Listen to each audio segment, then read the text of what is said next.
obviously, as everyone knows, Pacers Thunder will be in the finals. But we're gonna also we're also going to recap Pacers Knicks in Game 6. So street signs no more. We have Thunder Pacers finals. That's beautiful to say if you're a basketball fan because this could be one of the best things that could really like bring the game of basketball back out instead of worried about what names are in it. If you're a basketball fan, you are happy to see that there are two teams that are highly powered offense and that has good defense. So the Indiana Pacers looked good in Game 6. They won 125-108. So can we now start having that conversation as well that Halliburton is turning into a superstar? Listen, bro, real quick before we even get to that part, I got something to say. Get off my chest real quick. Bro, NBA fans are the worst fans. And KD said it. Bro, the worst fans in the world. Listen, if you love basketball, this is the finals that you really, really are excited about. I mean, I understand Thunder Knicks would have been very exciting to me. Timberwolves Knicks would have been very, very exciting. But bro, Pacers, Thunder, or Pacers, Timberwolves, that's still great basketball. We're watching great basketball, bro. And if you're a basketball fan, you don't care who plays in these finals, bro. You want to see good basketball. You want to see a superstar emerge or a superstar sustain his name in Shai Gilgeous-Alexander. And you want that to happen, bro. NBA fans are the worst, bro. They want first they complain about the Celtics and the Warriors being in the finals, and the Nuggets being in the finals with the Heat was horrible apparently, and then no one complained about the Bucks Suns. I don't know exactly why, but because I think people did. I still think people did. I didn't we didn't see it as much because we're in the local area, so I didn't see it that much. Right, Chicago was also in that kind of area where you were like, okay, screw it, you'd want to see somebody close to win, and right. People in Chicago, it's supposed to be a rivalry between the Bucks and the Bulls, but it ain't really a rivalry. The thing about the Bucks and the Bulls is they're never good at the same time. Right. Like, the Bulls are really good, the Bucks are terrible, and when the Bucks are really good, the Bulls are terrible. Right. So it's like it's like people like Giannis around here. So around Chicago. So yeah. So for that superstar question, I still want to put him there, but he didn't even win the Eastern Conference Finals MVP, which I don't think he should have won it anyways. But if you're not winning that, how can you still label him as a superstar? I know he made it to this. Tatum didn't win Finals MVP either. You said what? Tatum didn't win Finals even MVP, and they call him a superstar. Yeah, but he has all the first team All NBAs and all that shine over there for making that team good because he is the best player. It's just last year he wasn't the best player on the team during the time. But what I'll say as a big Tyrese Halliburton fan as of late, I've now become a big fan of Tyrese Halliburton. I will say that he's not there yet, but he's on his way there. Because now people will start to actually like put some respect on his name. Voters will start looking at his games more. So he might actually start getting more NBA all teams coming up soon. He wasn't receiving that stuff because of where he was at, how his gameplay was. Can he win a finals? Now that he went back to back-to-back Eastern Conference Finals, he was the best player in both of those. I'm going to say the best player in both of those series, but he was turning the curve last year. He was the best player in the Eastern Conference Finals by far. I don't care what anyone says. Jalen Brunson was great, but he put up a lot of points, which was good, but the impact still wasn't there. They were better when he was off the floor. So I will say that Tyrese Halliburton was probably the best player in the Eastern Conference Finals. Now, this is where we're going to really start saying, okay, is he a superstar in the finals now? You're going up against the best team in basketball. Now it's time to put the Superman cape on and, see if you're a superstar or not. I wouldn't say he's there just yet, but he's on his way there for sure. I will say that. I would say as a player, though, he has a few limitations that could potentially bar him from being a superstar. He does and he doesn't at the same time have the ability to take over games. He's almost like a Jekyll and Hyde type player at times where some games you'll see him just absolutely dominate. And then like in game 5 of this series, he did nothing. New York was able to limit him. He wasn't able to get his shots up. He wasn't able to really make an impact on the game. And I think a lot of those superstars, it's really hard to truly lock them down like a Giannis. You're not going to lock down a Giannis. You can hope to limit a Giannis, but you can't lock him down. And I don't think Halliburton quite has the ability at this point in his career to not get locked down, because in that game 5 he was locked down, and there's been other games, I think against Cleveland in game 3 he got locked down in that game too. He just occasionally drops a stinker, which a lot of those other superstars don't really do. So I'd put him in the all-star category for sure, but I don't think I could put him in superstar. Yeah, I don't. I mean, you gotta if he wins this Not ring, yet. if he wins this ring against the best team in the NBA, then yes. And if he wins Finals MVP, if he doesn't win Finals MVP, I'm not putting him in superstar. Okay, I can't do it because if Siakam wins it, which is very likely, because he's gonna have a big role, probably the biggest role in my opinion, throughout this series, because him against Jay Williams, who he has the size advantage on, because Chet has to guard Miles Turner. I mean, I'm sure. Well, who's Hartenstein gonna guard? I don't. Is Hartenstein starting? I don't. He's even not a know. starter. It's gonna be Chet. I thought he usually started for them. He might do the matchups. I mean, but they don't have like a set center off the bench besides Jalen Williams, who's 6'8", 6'9", who's very undersized. So, I mean, they could go Shea, Jay Will, Dort, Chet, and then Hardenstein. That'd be a great starting lineup to kind of match up with Siakam and Turner. I would say Siakam is the most important player in the series if Tyrese Halliburton's gameplay from what we've seen in the past week. Bro. He's getting guarded by Shea, so like that's exactly what I'm saying. That's why he's very important. There's a chance he gets locked down. If he goes off and does what he was doing the entire series with the Knicks, they could win in 6. They could win in 6 games against the best team in basketball. I think it's a lot tougher, though, in this series for him to be able to do that, just because OKC is so much better of a defensive team than the Knicks were. We'll see. I mean, Rick Carlisle, I think he ain't won a championship for no reason against the LeBron James team. So I'll say this: if Pacers win, it'll be in 7. I don't think it'll be less than that. I'll be honest with you, because there's no way OKC's not getting 3 games out of them. Okay, and if the Thunder win, I think it'll be less than 7. I think it'll be 5 or 6. And I don't know. I just think that's more realistic. I don't think the Pacers can win that series at less than 7. I think they have to take it back to OKC and win that way, which would be a great finals, by the way. That'd be a great game 7. We don't see many of those in the finals at all, really. The last game 7 was 2016, and you know what happened then. And before that, I don't think there was one. I think that was the only game 7. No.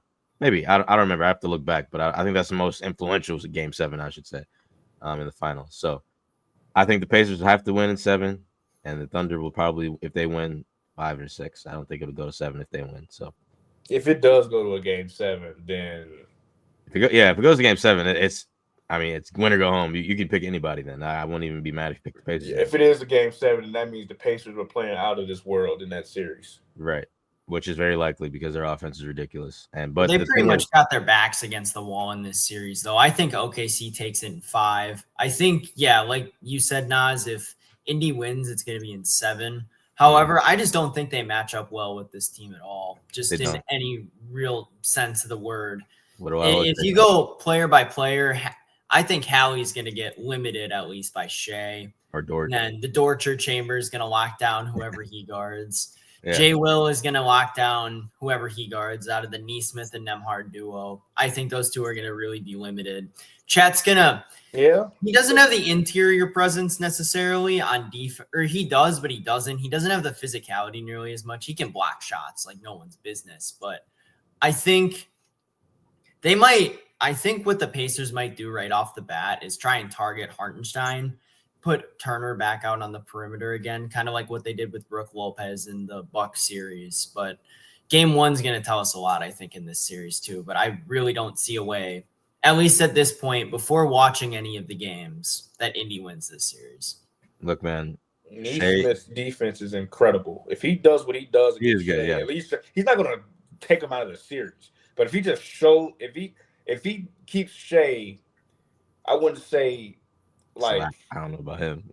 I wouldn't say like keep him like underperformed or whatever, or hold him down. Like, he's going to get his. But if it's not efficient, like Brunson's was, Pacers can win this. The Pacers can win this series, bro. You know what I think they're going to try to do? I'll give you like this deep analysis of like how I watched the game a little bit. So during the Timberwolves series, when the game that the Timberwolves won, Jaden McDaniels was on Shea trying to peel off of him as much as possible to give, like, say Shea's getting the ball, walking the dog up a little bit, right?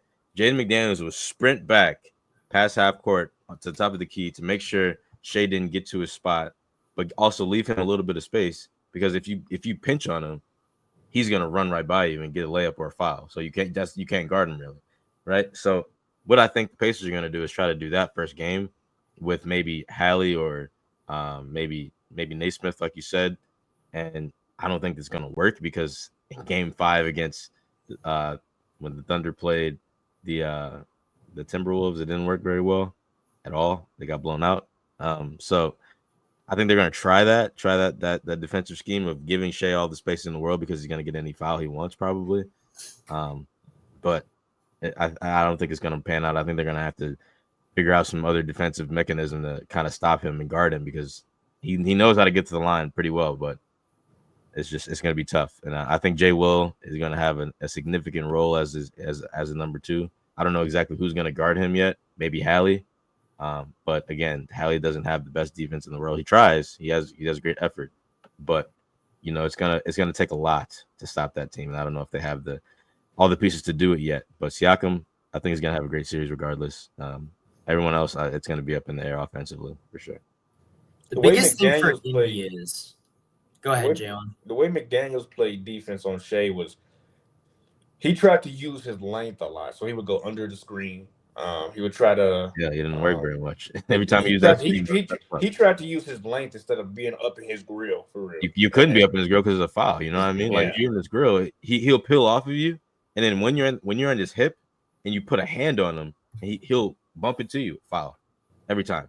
I've noticed it every single game that they played against each other, and the Jaden McDaniels on. That's exactly what happened. If you have a lengthy dude on you, you're more likely to get a foul because they're the same height. And it shows it's a little more obvious when it's a foul when you're like the same length, same height, all that. So that's Neesmith, I think, he may be undersized a little bit, he'll but be I will say interesting.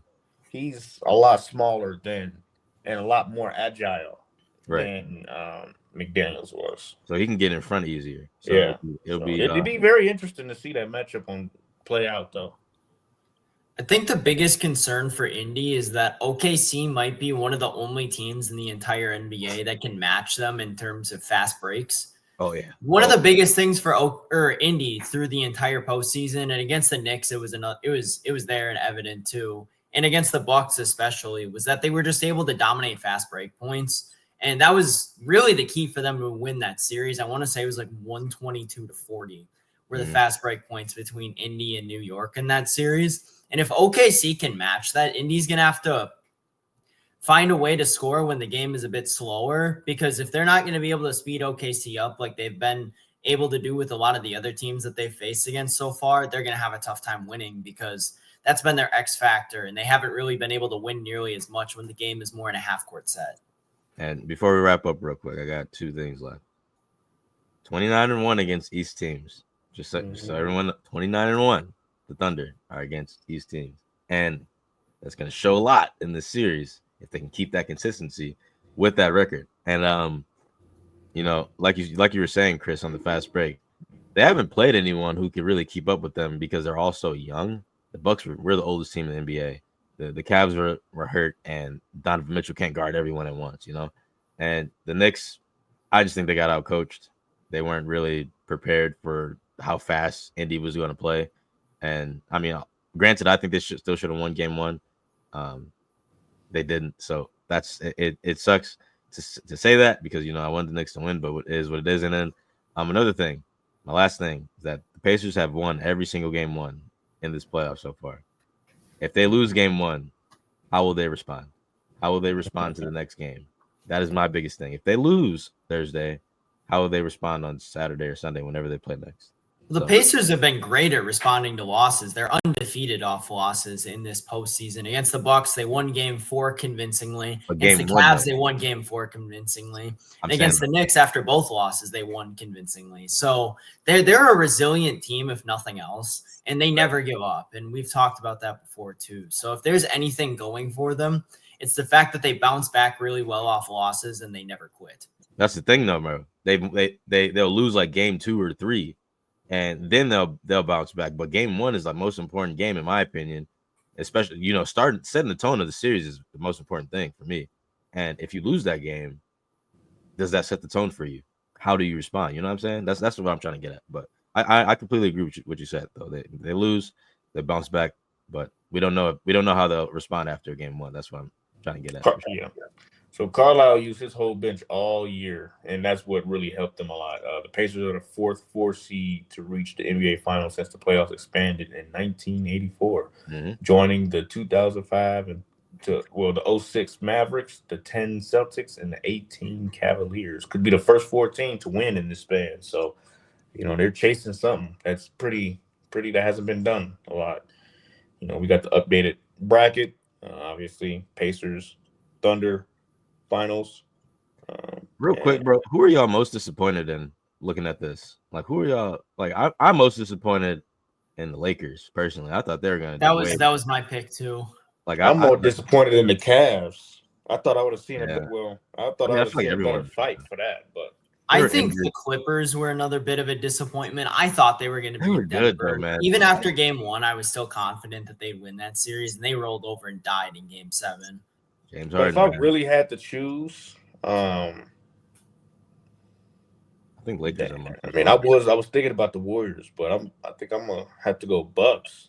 Warriors got hurt though, man. Yeah, I'm disappointed in the Bucks too, but they also got hurt. I don't know. I feel like the Lakers just were healthy and they just didn't play good at all. So I mean, the Bucks are another one of those teams though where you could argue that series might go 7. I think if they get it back to Milwaukee for game 6, and part of it was just Doc not knowing how to rotate his players right in that series. He played Brook and Kyle Kuzma far too much in those first few games.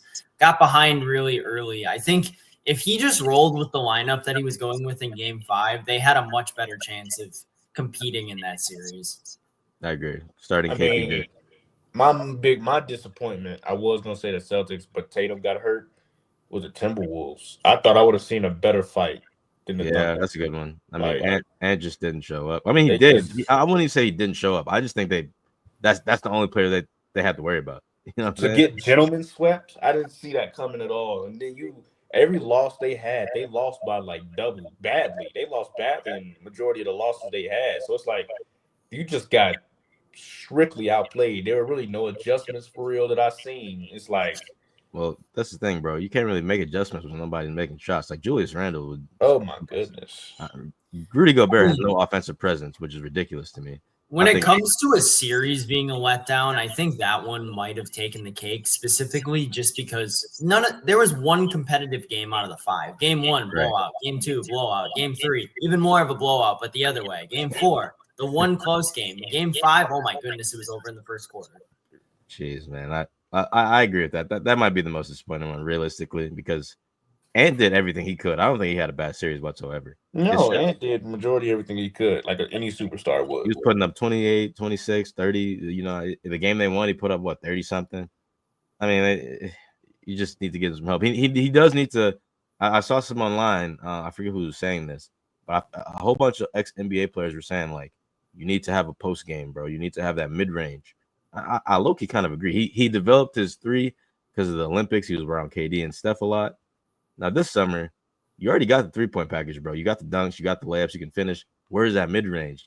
Giannis even got it. You can make it. You know what I'm saying? So I think he's got to get, all around presence better on offense, and he'll be straight next year because that mid-range is deadly. That'll make him unstoppable because he can shoot from anywhere then, So